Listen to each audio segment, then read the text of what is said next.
The second largest steel producer in North America, in the United States, and one of the biggest in the world, has just been sold to Japan. Hello, my friends. Welcome to the channel. Great to see you. Thank you for tuning in. I'm Sam Evans. You're watching the Electric Viking. And US Steel, second largest steel producer in North America. It actually was, I believe, the sixth largest steel producer in the world. Approximately 10 years ago. It's not anymore. It's about the 20th biggest, but it's the second biggest steel company in the US. And it's been in trouble for a while. The union is opposing the deal. It said, to say we're disappointed in the announced deal between US Steel and Nippon is an understatement.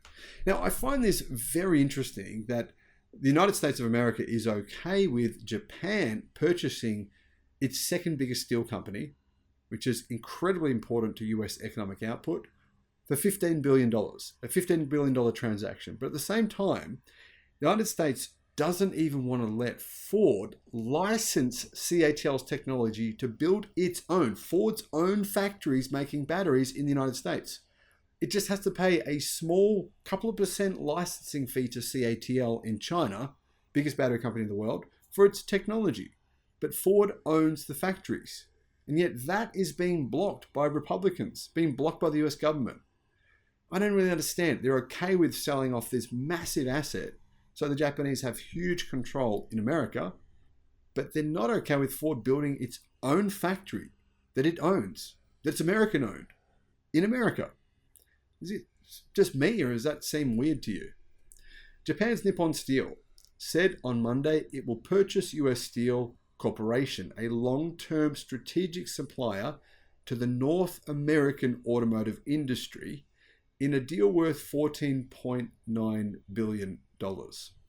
US Steel, a stalwart of American industry with roots stretching back more than a century, has been considering potential transactions since mid-August after rejecting an offer from rival Cleveland-Cliffs, which is based in America, for $7.25 billion. Obviously, the $7.25 billion was less than half what was offered by Japanese Nippon. In a meeting of its board of directors on Sunday, US Steel deemed Nippon's $55 per share offer superior to a sale to Cleveland-Cliffs, which had raised its bid in the high $40 per share range. So basically, this American company based in Cleveland, it said, all right, well, we'll increase our bid to be close, within 10% of the bid of this Japanese company. But the US Steel said, no, we're going to sell to Japan. Nippon Steel is focusing on the US market, which it sees as a growth market amid sliding demand in the Japanese market due to the declining birth rate. A Nikkei report said, this would be the largest purchase ever for Nippon Steel. Now, automakers are opposing this deal. They oppose it because US Steel makes electrical steel, which is incredibly important for the automotive industry. What is electrical steel? Well, it is actually very thin steel, and it's in very high demand. It's difficult to make, and it's hard to come by domestically. So the Japanese could have a potential monopoly on electrical steel for the automotive market. They could say, well, you know what, we're going to just help out Toyota and Nissan and all of our Subaru. We're going to sell to them before we sell to you, General Motors or Ford. Now, I'm not saying they will do that, but it's something they could obviously choose to do.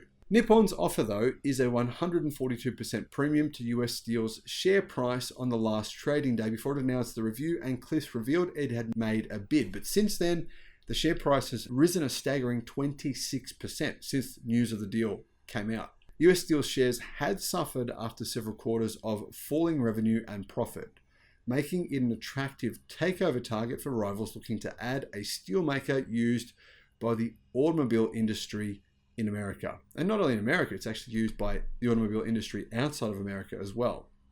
The early Monday announcement follows a dramatic few weeks in the steel market as the influential United Steelworkers Union threw its support behind Cliffs' pugnacious CEO, says Automotive News, while a little-known buyer startled the industry with an even larger offer before abruptly pulling its interest days later.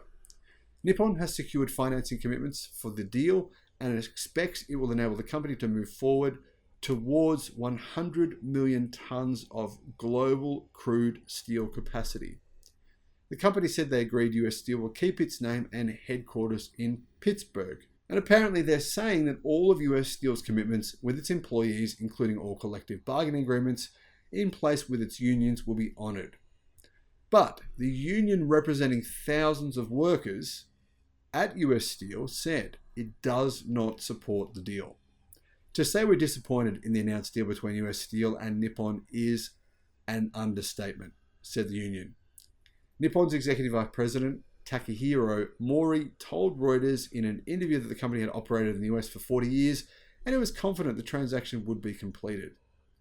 So, will this benefit Japan potentially, or Japanese companies? Well, actually it will. Here's how. United States Steel, or US Steel, supplies the renewable energy industry and automakers, and therefore it stands to benefit from the Inflation Reduction Act subsidies, which provide tax credits and other incentives for such projects.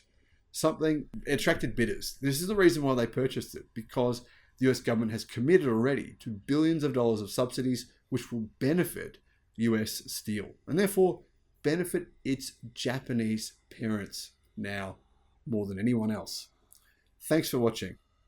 Bye-bye.